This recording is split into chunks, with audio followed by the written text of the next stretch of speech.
Ir nustebins Justas Pačinskas. Vienas ir vienintelis alfa patinas Justas Pačinskas. Jis kaip tik sakė, kad jis labai norėtų, kad jį taip darbę pristatinėtų, tai mes tai ir pristatom. Tu sveikas atvykęs į darbą. Mes užgarsinsim, bus tavo entry music. Kuris turi savo lainą. John Cena. Šiaip tai vienintelis nepakartojimas ir čia mūsų džinglė sakė, kad stebina, tai mus šiandien su Justu maloniai nustebino, nes į mus kreipėsi viena iš platintojų įmonių ir sakė, išgirdo kaip kinofilų rubrika ir sako, gal norėtumėt pabendradarbiauti, tai tikėkime artimoje ateityje kinofilo rubrikoje turėsime ir dar daugiau visokių bendradarbiavimų. Dabar labai smagiai draugavom ir su Forum Cinemas, ir su GO3 platformomis.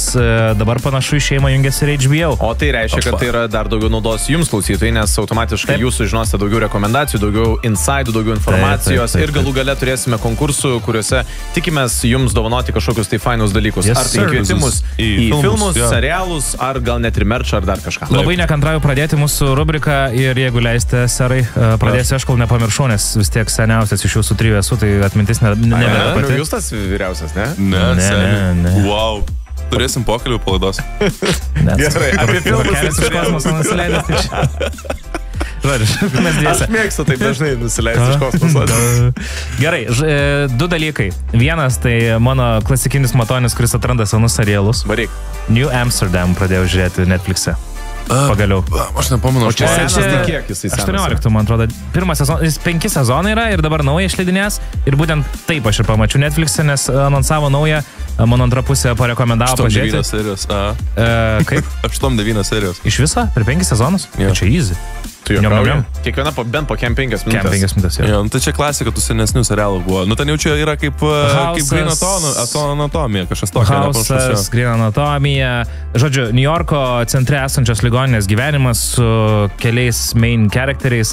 Pagrindinis veikėjas yra jaunas medikas, kuris ateina, perima vadovavimą ligoniniai ir daro revoliucijas ir naują požiūrį įveda šiaip į visą medicinos tą reikalą visą New York'e. Tai man įdomu, veikėjai tikrai įdomus, jau 9 serijas pirmo sezono sužiūrėjau ir yra tas, kad noriu, bet dabar galvoju, kad visai grįžčiau namo ir padripčiau ant sofos ir dar kokias 2 sužiūrėčiau. Tai rekomendacija, jeigu įdomu, netgi šią savaitę mums vieną žaidimą skambino medikė po 1,5 paros budėjimo. Aš kartą genialus mano protas suveikė, klausyk, aš tau turiu serialą, paskui skau, gal tau žiūrėt apie darbą, iš kurio tu ką tik grįžai po 1,5 paros, gal nelabai jau. Bet parekomendavau ir mačiau klausytojai irgi pritarė, kad New Amsterdam geras reikalas. Tai... Geresnis už Medikopterį. Oi. Aš nežinau, ar galima su klasikom tai drąsiai lyginti. Nu gerai. Legenda tiesiog. Legendarinė 11, taip ir Medikopteris. O kitas dalykas, tai čia dėl serialo, kitas dalykas, su ką vat ir su Justu apsitarėm, kad jis irgi matė, tai aš vakar žiūrėjau kaip tik geriausią Europos metų filmą. Jis buvo taip įvardintas. Kelintų metų? Emilia Perez šių metų ir jis yra nominuotas Oskaram labai daugam. Emilia Perez. Tai va, vakar pasižiūrėjau. Ėjau pirmą kartą po ilgą laiko į filmą, kur nieko apie jį nežinau ir net nežinau, kad Selena Gomez vaidina ispaniškam filme. Jo, šiaip filmas, filmas yra labai įdomus tom, jis yra kontroversiškas, jis yra musiclas, pradėkime nuo to, žodžiu, siužetas yra toks, kad yra narkotikų kartelio baronas, kuris daro... Manita. Jo, jisai tada turi transformaciją ir tampa į moterį. Pasikeičia lytį. Jo, pasikeičia visas gyvenimas ir, žodžiu, Zoja Saldana vaidina, kai ir tam bando jam padėti įsintegruoti visus kitus dalykus. Srebia savo, jam staiga sąžinė prabyla ir srebia savo mėšlą visą. Tai šiaip konceptas ir idėja labai originalus ir labai įdomus. Galas man labai nusivažiavo, nes atrodo, žiūrėk, yra vienas dalykas, kai tu padarai transformaciją tokią, nesvarbu, kad tu pakeiti kūną, bet tavo mąstymas ant tiek kardinaliai negali pasakyti, kad tu visiškai kitoks žmogus tampi. Man tas buvo labiausiai, kas mane erzino. Tai tarkim, jeigu tu esi charizmatiškas, fainas, ne, kas tu nesi dabar, Laurinai. Esu. Nesakyk. Tai jeigu tu, tarkim, ir pakeistum lytį, tu vis tiek tas pačias savybės turėtum. Nu, negali dingti tavo charakteris. Greitai tai negali pasikeisti. Taip, negali taip pasikeisti, kad aš vapšė naujo žmogus. Tai man šitas dalykas mane tiesiog išėmė iš to filmo, aš to nebetikėjau tuo personažu, bet labai kontroversiškas tom, kad visa Vogue pasaulis darom viską, kad jis nelaimėtų iš tikrųjų. Okay. Ir dabar iš tikrųjų jis gavo, man atrodo, daugiausia nominacijų Oscaruose, 14 gal net 13, ne?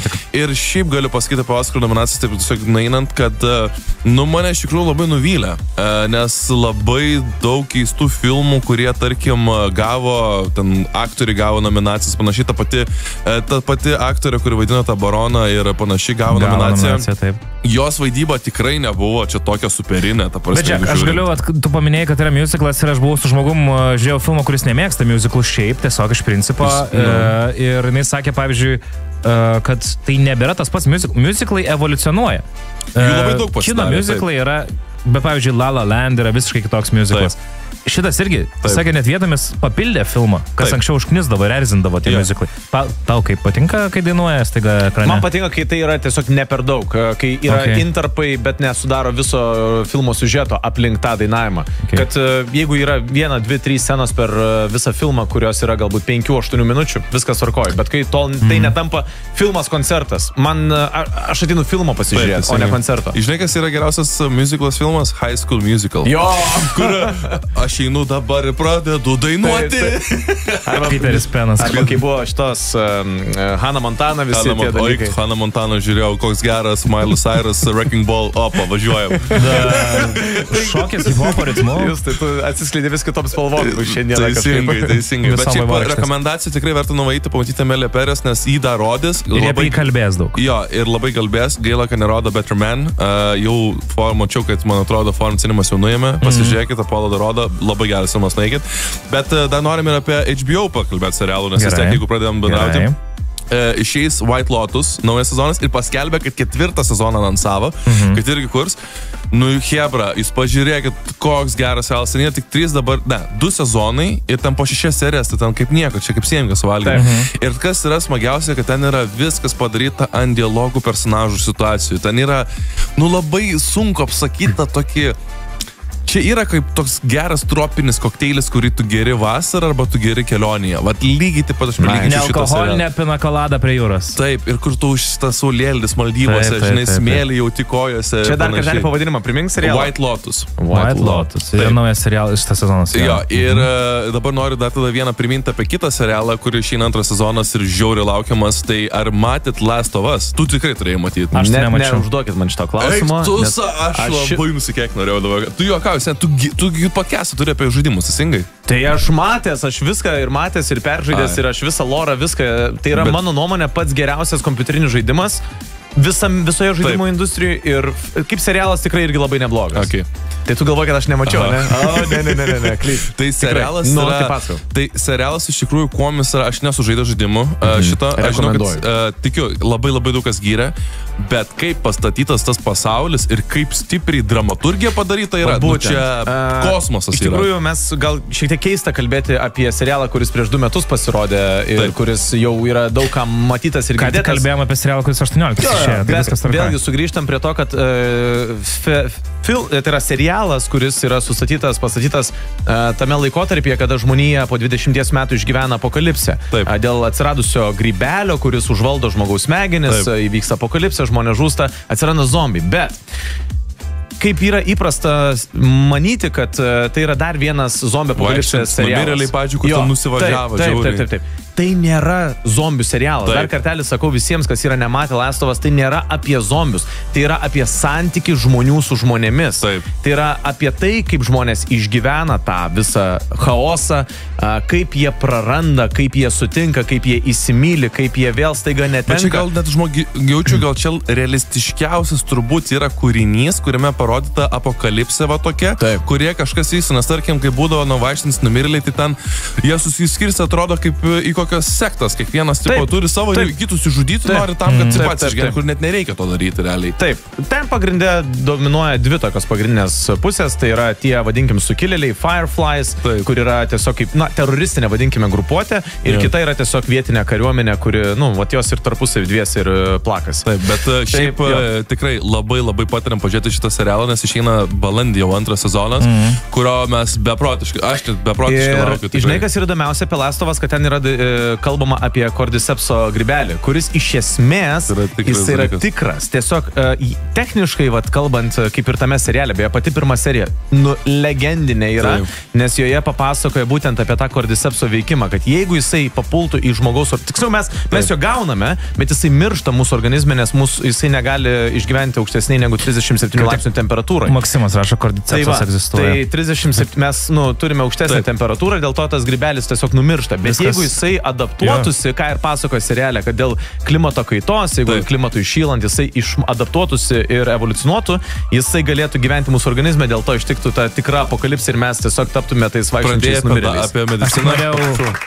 Įkvėpk, viskas. Įtikinai rokai, net Ieva parašė, nublemba, sako, įtikinot, pažiūrėti Last of Us, nes tikrai maniau, kad eilinė zombio apokalipsė. Aš nesu girdėjęs tokio jūs jautusio Lukošaičio, šitas 2 minutės taip nuoširdžiai. Čia yra, tai yra tiesiog dalykas, kur aš labai politiniai programai. Buralau, dabar toks apsikabinimas. Gerai, nesityčiokit, kaip jūs parašyti parūkytės. Bet kas dar paskutinį dalyką pridėsiu, nes jau papasakoju realiai viskas, tai kad šitas kom yra labai fainas serialas, kad jis yra labai daug filmuotas tikrose vietose ir nėra labai mažos tos vietos, tai yra kalnai, tai yra didžiulės erdvės ir tai duoda tau tokio labai gero jausmo. O dabar iš tikrųjų galim tada eiti į savaitgalį, kas išeina šį savaitgalį, tai yra stipriausias turbūt filmas per mėnesį visą ir turbūt net gal per 2 mėnesius, tai išeina Pietinė kronika. O, dar nespėjau pasižiūrėti, Pietinė kronikos. Bus stipru, manau, nes visi reikia su treningais eiti, ten yra maždaug toks dress kodas. Beisbolkę pasimti? Turi? Eina žmonės. Mano tėvai, mačiau, buvo premjerai, tai su boomboxu. Su boomboxu, jo. Mačiau Šiauliuose, tas, nežinau, kažkas gal iš kūrybinės komandos buvo atėjęs į tą sensą ir ateina, sako, ko čia žiūri, tai vienas tiesiog iš žiūrovus ir ten juokėsi, tas su beisbolkė padėjo savo tipo į vietą tiesiog. Nuostabu. Kol kas tik tai 100% gerus atsiliepimus girdžiu apie tą filmą ir būtinai reikia pažiūrėti. Mano irgi to watch list yra Robio filmas, Robio Williamso dar nespėjau. Būtinai nueik, kol dar rodo, jūs neįsivaizduojat, koks geras filmas. Ir Pietinė kronikos būtinai, ir šitągi apie Mufasa, noriu pažiūrėti. Mufasa, nu tai jo. Paverkt. Gali tau panatą iškelt Mufasa tada. Bent jau turiu, kas mane iškeltų, jūs tai. Gerai, pasklydo ekrane vasario 10 dieną, dabar į ašaras einam, vasario 10 dieną išeina Gelbstinti Linį Rainą. Vasario 4-5 išeina Karibų piratai 2 ir 3. Labai visų laukiam, nes bus labai stiprus renginiai ir jūs tikrai nebūsite laukiami dabar. Nu bent jau tu, Laurinai. Ne. Ateina.